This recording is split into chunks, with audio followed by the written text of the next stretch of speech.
এই সুযোগে নীলপরি তার সমস্ত শক্তি এক করে একটি আলোর বল তৈরি করে। তোমার হিংসা দিয়ে তুমি ভালোবাসা আর বন্ধুত্বের শক্তিকে হারাতে পারবে না, মায়াবিনী।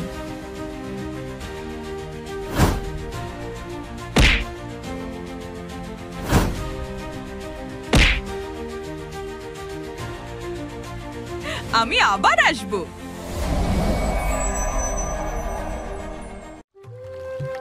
অনেক অনেক দূরে মেঘেদের ওপারে ছিল এক জাদুর দেশ, রূপকথার জঙ্গল।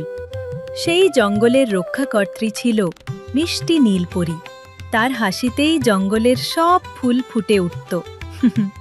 রঙিন ফুলে ভরা এক অপূর্ব জঙ্গল। নীলপরি একটি ঝর্ণার পাশে বসে আছে।